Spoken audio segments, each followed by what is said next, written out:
Today we're going to talk about long suffering. I, therefore, the prisoner of the Lord, beseech you to walk worthy of the calling with which you were called, with all lowliness and gentleness, with long suffering, bearing with one another in love.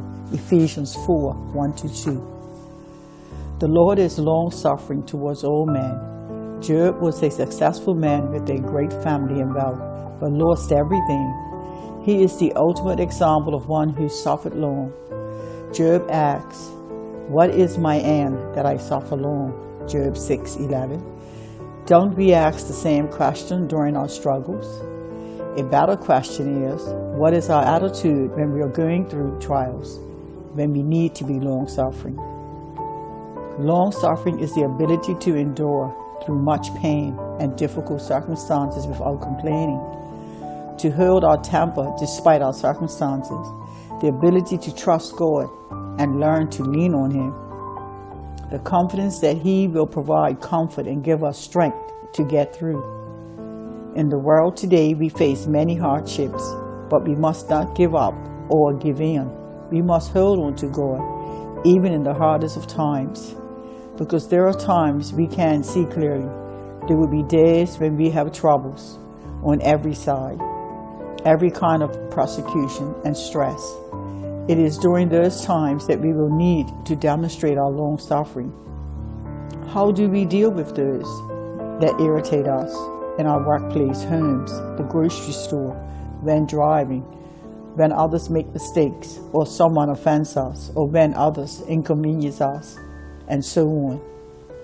Christ doesn't ask us to do anything He hasn't done or is impossible for us to do. The truth is that God is long-suffering towards each of us in our mess-ups, mistakes, and offenses. He's very patient, long-suffering with us.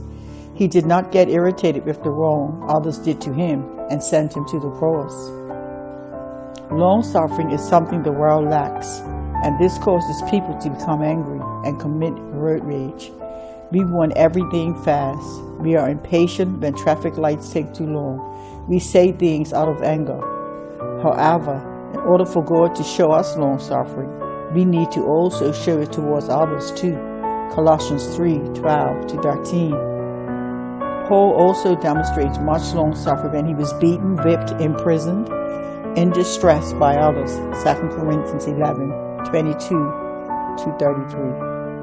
But at the same time, Paul was as human like us, and there were likely times he wanted to give up. But instead, he relied on the power of the Holy Spirit and endured with God as his strength, through thick and thin, demonstrating the fruit of long-suffering. Long-suffering is the opposite of anger and is associated with mercy, and it describes God. Romans 5:3-4. Not only that, but we rejoice in our sufferings, knowing that suffering produces endurance, and endurance produces character, and character produces hope. God bless.